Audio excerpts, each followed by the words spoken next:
Je ne veux pas mourir. Je ne veux pas mourir dans tes yeux.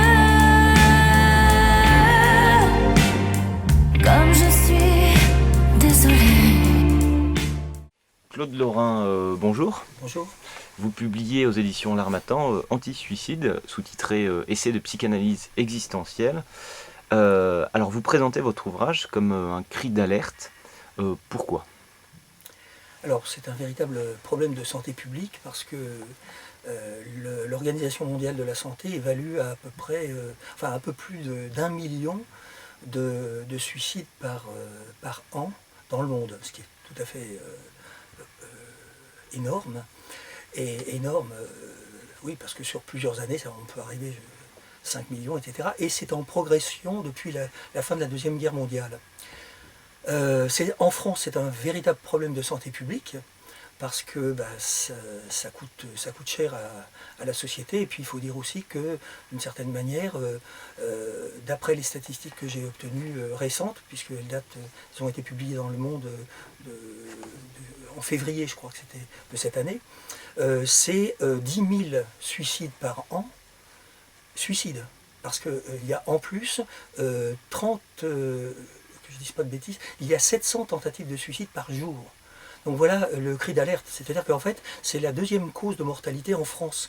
Bien avant, les accidents de la route viennent après, et bien avant les accidents de la route, puisqu'il y en a à peu près 4500. Donc vous voyez, c'est pratiquement un peu plus du double. En plus, j'ajoute le fait que, comment dirais-je, c'est très sous-estimé, surtout dans le monde, parce qu'il y a un certain nombre de pays qui dissimulent, qui maquillent en quelque sorte les suicides, parce que ça n'est pas tellement bien moralement perçu par les familles, etc. Donc c'est souvent diagnostiqué comme mort violente qui n'est pas intentionnellement prouvée. Voilà, donc voilà le cri d'alerte, parce que c'est quelque chose qui effectivement peut tout à fait être contré. Alors quelles sont d'après vous les causes principales du suicide ? Alors elles sont tellement nombreuses que je ne peux pas évidemment être exhaustif. Je peux vous dire quand même que la précarité, on va dire la précarité dans la vie des gens, et puis l'ambiance morose, la morosité ambiante que l'on éprouve depuis, on va dire, presque une vingtaine d'années. Enfin, ça me fait sourire parce que je pensais aux 30 glorieuses, ce qu'on a appelé les 30 glorieuses, de 70 à 2000. Là, nous sommes dans les 20 malheureuses, parce que nous arrivons, je pense, à plus de 60% par rapport à la Deuxième Guerre mondiale, c'est ce que j'ai dit tout à l'heure, et de taux de suicide en plus. Alors il y a la morosité, il y a aussi l'absence d'idéal, et puis le fait que les gens se replient sur eux-mêmes beaucoup, c'est l'isolement, la solitude, et puis je dirais aussi les divorces, qui sont en progression exponentielle, et tout ça fait qu'on se retrouve un peu soi-même, isolé. Et puis je le dirai peut-être un petit peu tout à l'heure, ce qui me frappe beaucoup, c'est l'absence de passion ou d'idéal chez les gens, et ça c'est un peu navrant, quoi. Alors ne croyez-vous pas que l'enfance, les parents ont leur part de responsabilité aussi dans ces actes ? Alors, on l'a beaucoup dit, sincèrement non, je pense que c'est un mythe. D'abord, les parents, dans les années 70, quand moi j'étais étudiant, ils étaient la cause de tout. De l'autisme, de l'anorexie, des psychoses, etc. Donc, des dépressions, du suicide, pas plus que des parents normaux. Si c'était le cas, il y aurait un taux égal de suicide, si c'était dû aux parents, dans tous les pays du monde. Oui, donc ce qui est aussi important, c'est les phénomènes de contagion aussi. Je ne sais pas si vous vous souvenez, c'était en 2008 ou 2009, en France ça a été très impressionnant, c'est qu'il y a eu à France Télécom 35 ou 36 suicides. Ça a défrayé la chronique, là ça a alerté un peu les gens.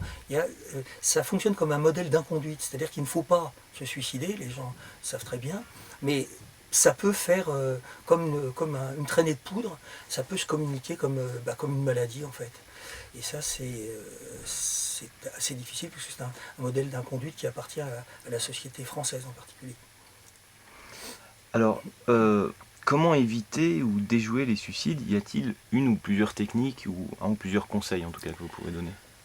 Des techniques, il y en a de nombreuses. Je dirais qu'il y en a au moins deux qui sont importantes. D'abord, une technique que j'ai appelée la technique de l'âne de Buridan. Vous savez que c'est un âne qui hésite entre l'avoine d'un côté et l'eau, la cruche d'eau de l'autre côté. Il y a beaucoup de personnes qui hésitent. Et, parmi je l'ai dit tout à l'heure, il y a 300 000 suicides, tentatives de suicide par an en France. Ce qui veut dire qu'il y a beaucoup de gens qui se ratent. Et fort heureusement, je veux dire. Mais ça veut dire que, en fait, un petit coup de coude d'un côté ou de l'autre, pour l'âne, il est sauvé.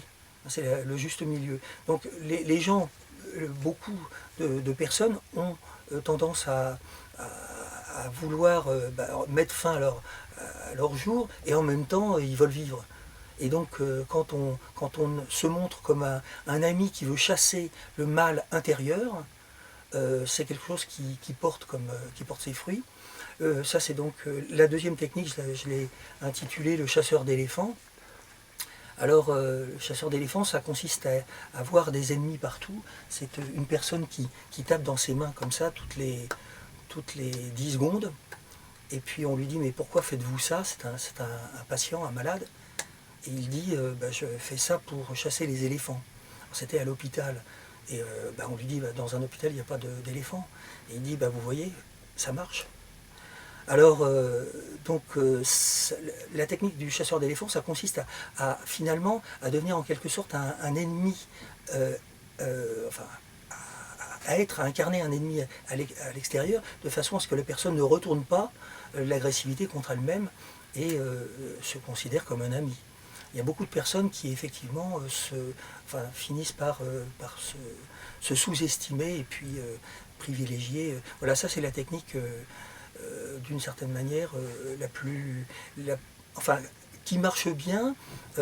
La première est empathique. On est avec la personne, on l'incite à aller mieux, à avoir des projets, à se reconstruire. Et puis l'autre technique, c'est une technique non pas empathique, c'est une technique plus dialectique, on va dire, qui fait fonctionner l'imagination. Et il y a par exemple des techniques de décadrage qui sont tout à fait intéressantes à pratiquer. Alors vous venez de nous mentionner un exemple clinique. Est-ce que vous pouvez nous en donner d'autres exemples de votre pratique clinique? Alors je vais vous prendre l'exemple d'une patiente qui était en haut du pavillon de l'hôpital et qui menaçait de se suicider. Alors il y a eu un attroupement d'une vingtaine de médecins, d'infirmières, etc. pour la supplier, pour lui dire écoutez, descendez, etc. Donc cette technique-là ne fonctionnait pas. Et parce qu'elle ne voulait pas descendre, et puis à un moment donné, elle approchait dangereusement, et j'ai demandé à tout le monde, en accord avec mon responsable du service de psychiatrie, j'ai dit laissez-moi seul, et puis avec elle, et je lui ai dit écoutez madame, je me suis retrouvé seul avec elle, je lui ai dit écoutez vous êtes au bord, vous risquez dangereusement de tomber, mais d'une certaine manière, vous étiez là au-dessus d'une vingtaine de personnes. C'est-à-dire que vous êtes importante, puisque vous êtes au-dessus de toutes ces personnes. Puis je lui ai dit, de toute façon, vous savez, vous n'êtes pas assez haut pour le saut à l'élastique. Et donc, je lui ai dit, ça ne marchera pas, venez prendre le thé avec nous. Ça, c'est une technique de décadrage. Et elle est descendue, je lui ai dit, écoutez, ne nous faites pas attendre. Donc je n'ai pas du tout ni supplié ni rien du tout, j'ai décadré la situation et c'est comme ça qu'elle est descendue toute seule et elle est venue prendre le thé. Une autre personne, alors que j'ai eu, qui avait un comportement très suicidaire en voiture, et c'était un monsieur d'une cinquantaine d'années, et donc j'ai raconté cette aventure dans le livre. Et ce monsieur, il était Bon, il arrivait, il était ivre au dispensaire, et je lui ai dit, écoutez, si vous repartez comme ça, plusieurs fois de suite, si vous repartez comme ça, vous risquez vraiment et d'être dangereux pour les autres, et de vous tuer, donc je ne vous serre pas la main. Il était furieux. Et donc, il a fait toute sa psychothérapie qui a duré 8 mois contre moi, en se disant je lui prouverai qu'il a tort et que qu'il j'essaierai de montrer qu'il est absolument impossible que je me tue. Et au bout de toute cette thérapie, il a, puis bon, je plaisantais aussi avec lui, je lui disais, écoutez, le whisky que vous prenez, c'est pas assez fort, prenez du white spirit ou du trichloroéthylène. Et ça l'énervait, et donc, dans la mesure où je suis devenu un ennemi, j'ai incarné quelqu'un qui était, qui était à tuer. Alors évidemment, il m'attaquait dans les consultations. Et puis à la fin, ça s'est bien terminé, puisqu'il s'est mis à dire, je vous invite. Il était peintre, et il m'a invité à la fin pour un vernissage.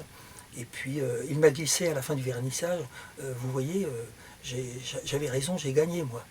Sauf que moi aussi j'avais gagné, puisqu'il n'était pas mort. En vous lisant, et vous l'avez mentionné au début de cette interview, il semble que vous accordiez une place très importante aux idéaux et aux passions.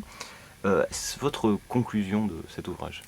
Alors, les passions, c'est merveilleux. Je pense que les êtres humains ont vraiment besoin d'être au service, comment dirais-je, d'être au service d'une cause, d'un idéal qui les dépasse. Et je suis très frappé par le fait que, par exemple, les cosmonautes, les astronautes qui travaillent pour l'ESA ou pour l'Agence spatiale européenne ou pour la NASA, etc., sont des personnes qui ont vraiment un idéal scientifique commun. C'est important d'avoir une passion ou un idéal. Ça peut tout à fait être un idéal artistique, ça peut être sportif, ça peut être littéraire, ça peut être, que sais-je.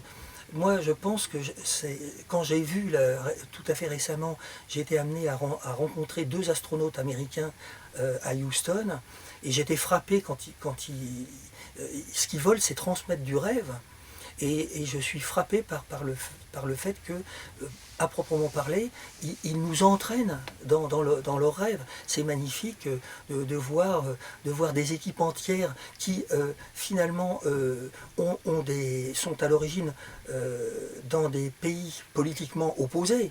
Des Russes, des Chinois, des Américains, des Européens, etc. C'est merveilleux de les voir finalement pleurer tous ensemble quand ils ont réussi à réaliser quelque chose. Et là, franchement, je crois, pour terminer, que finalement, ce qui compte, c'est de ne pas être solidaire, de ne pas être, rester solitaire, mais d'être solidaire les uns des autres. Et c'est ça qui est merveilleux. Où ça? En Vendée.